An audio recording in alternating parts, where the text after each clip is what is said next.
میری طرف سے تمام دیکھنے اور سننے والوں کو السلام علیکم۔ آج ہم اس شخص کے بارے میں بات کریں گے جو عرب میں کسی وقت پہلوان ہوا کرتا تھا۔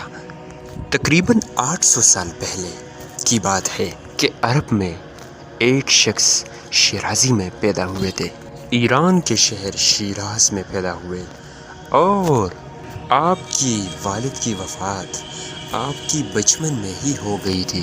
اپنی جوانی میں آپ نے سخت غربت اور مشکلاتوں کا سامنا کیا اور بہتر تعلیم کے لیے آپ نے اپنے شہر کو حیرآباد کہہ دیا اور بغداد تشریف لے گئے۔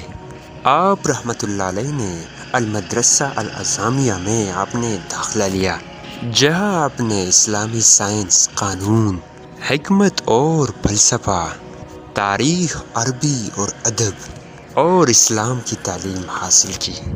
شیخ سعدی شیرازی نے الجامعہ سے فارغ ہو کر مختلف ملکوں کی سیاحت کی۔ وہ شام، مصر، عراق، انطونیہ بھی گئے، وہاں پر بڑے شہروں کی زیارت بھی کی اور وہاں کی رونق اور بازاریں بھی دیکھے۔ اعلیٰ درجے کے لطیف اور فنون سے محسوس ہوئے اور ان کے علماء سے بھی ملے، وہاں کے عظیم علماء اور فنکاروں سے بھی ملے۔ آخر میں آپ ایک صوفی کے گروپوں میں شامل ہوئے جو جنگ کے لیے تیار تھے اور صلیبی جنگ کے لیے۔ ان کے ساتھ مل کر انہوں نے جنگیں لڑے۔ ایک ایسے ہی جنگوں میں وہ جنگی قیدی بھی بن گئے اور 7 سال اس کیفیت سے گزر گئے۔ قید سے رہائی کے بعد شیخ سعدی شیرازی آپ اس قید کے بعد یروشلم، بیت المقدس چلے گئے۔ وہاں سے مکہ اور مدینہ کا رخ کیا۔ وہاں سے ہی وہ دور دراز کا سفر کرتے رہے اور کئی دہائیوں کے بعد اپنے محبوب والے شہر واپس چلے گئے۔ شیرازی شہر ان مکاریوں اور ان خون ریزیوں سے محفوظ رکھا ہوا تھا۔ آپ اسی شہر لوٹ کر واپس چلے گئے۔ خطے کی نامور شخصیت میں سے انہوں نے یہ محسوس کیا، انہوں نے یہ اشارہ خود کو دیا کہ ابھی تک آپ نے کوئی ایسی خاص کام نہیں کی، وقت ہی ضائع کیا اور کوئی کارکردگی کا کام نہیں کیا۔ تو اس لیے انہوں نے اپنی باقی کی زندگی خاموشی کے ساتھ گزارنے کا فیصلہ کر لیا۔ لیکن پھر ایک دوست کے اصرار پر انہوں نے اپنی قسم کو توڑ دیا۔ وہاں شیراز میں موسم بہار کا زمانہ تھا اور اسی دوست کے ساتھ باہر ایک باغچے میں سیر کے لیے گئے تھے۔ وہ اس باغچے میں پھول اور پھل کو اکٹھا کرنے کے بجائے ان کی شعر و شاعری میں صفت کرنے لگا اور ان کو بیاں کرنے لگا۔ انہوں نے اپنے دوست سے کہا کہ وہ ایک ایسی کتاب لکھیں گے کہ جو دلچسپ بھی ہو اور اس میں تعلیم بھی ہو۔ اس کا نام گلستان ہوگا جس کے صفحات ہمیشہ رہے گا۔ شاعر نے اپنے قول کا پاس رکھا اور وہ واقعی میں درست ہی تھے۔ ان کی گلستان سعدی یہ کتاب فارسی کی لفظوں میں آج تک لوگ پڑھتے ہیں اور سراہتے ہیں۔ شیخ سعدی لکھتے ہیں، بنی آدم آزا یا دکرن، بنی آدم آزا یا دکرن، یعنی انسان ایک جوہر سے تخلیق ہوا ہے اور وہ ایک ہی جسم کے اعضاء ہے۔ یہ نظم آج تک بہت زیادہ نقل ہونے والی نظم ہے اور اس کے علاوہ جو ہے یہ دنیا میں فارسی زبان میں سب سے زیادہ مقبول نظم ہے۔ اس سے آگے وہ فرماتے ہیں، چو غدو بھی درد آورد روزگار، دگر غدوہا رانمند قرار، تو کز محنت دیگران بھی غمی، نشاید کے نامت ننند آدمی۔ یعنی اگر کسی عضو کو تکلیف ہوتی ہے تو باقیوں کو بھی ویسے ہی تکلیف ہوتی ہے۔ جو انسان دوسروں کی درد اور تکلیف کو اپنا نہ سمجھے تو اس کو احسان نہیں کہلایا جا سکتا۔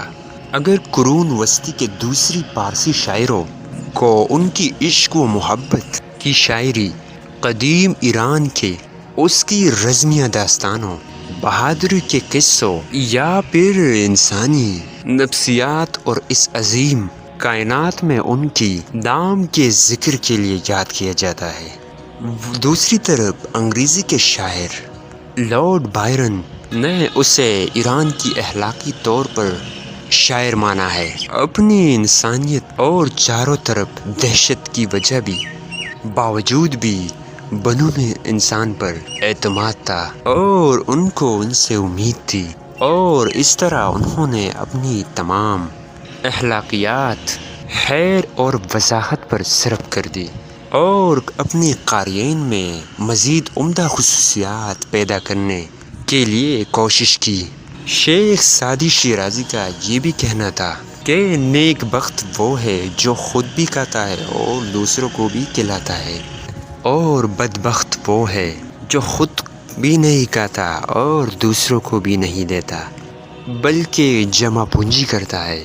شیخ سعدی نے جس طریقے سے اچھائی اور بھلائی کی وکالت کی ہے وہ اس قدر عملی، حقیقت پسندانہ اور مفکر ہے۔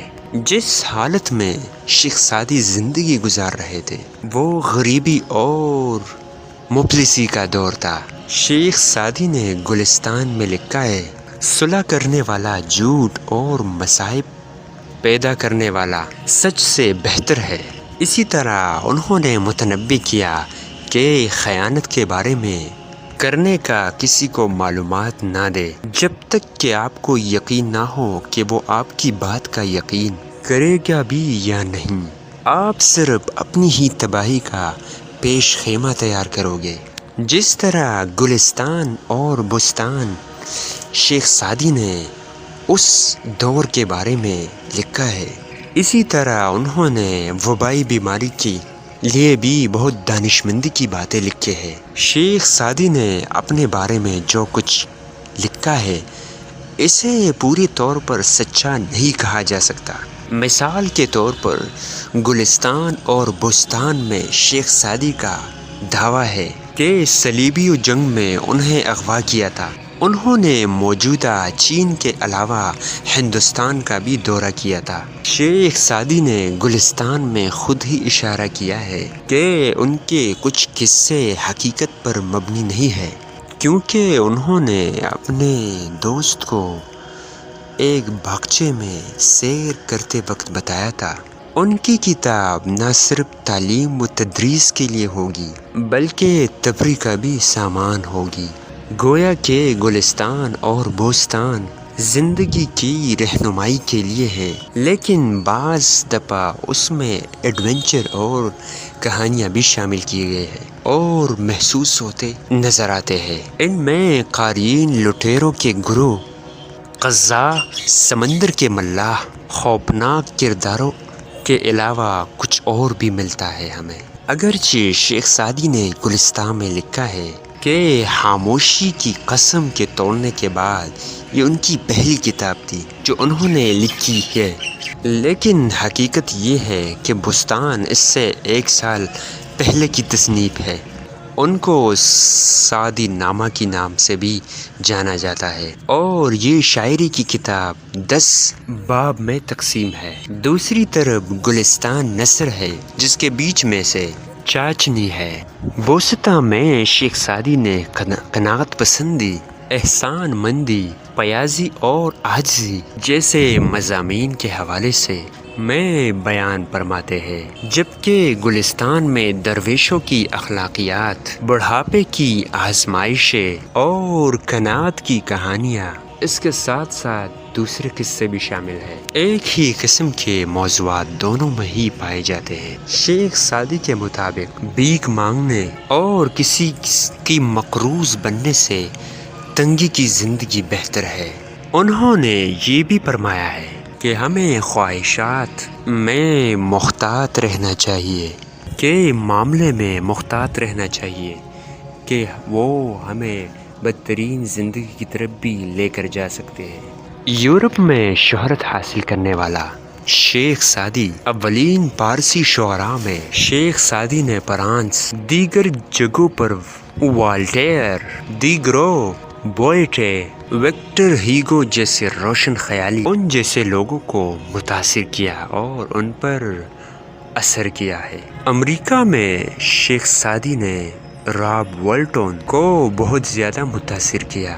ایمرسن نے اپنی نظم میں شیخ سعدی کو انسانیت کا دلدار کہا اور ان کی حق باتوں کو آفاقی کہا۔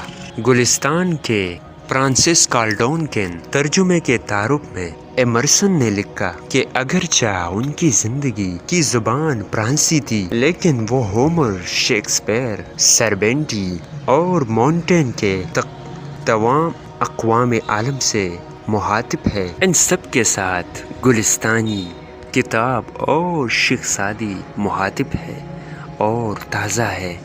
گلستان سعدی اور بستان سعدی دونوں کتابوں نے والٹیر اور امریکی ایمرسن کو متاثر کیا۔ دراصل ان کی کتاب میں آج ہم ان سے کیا سیکھ سکتے ہیں، جو کہ جیسے کرونا وائرس کی وباؤ جیسی بیماریوں کا علاج بھی اس میں پایا جاتا ہے۔ وہ قارئین کو یہی تلقین کرتا ہے کہ کبھی بھی کسی اجنبی کے دروازے پر دستک مت دینا۔ وہ آگے فرماتے ہیں کہ اگر آپ نے کسی صحرا میں کنواں نہیں کودا ہے تو کسی مزار میں چراغ تو لگا سکتے ہو۔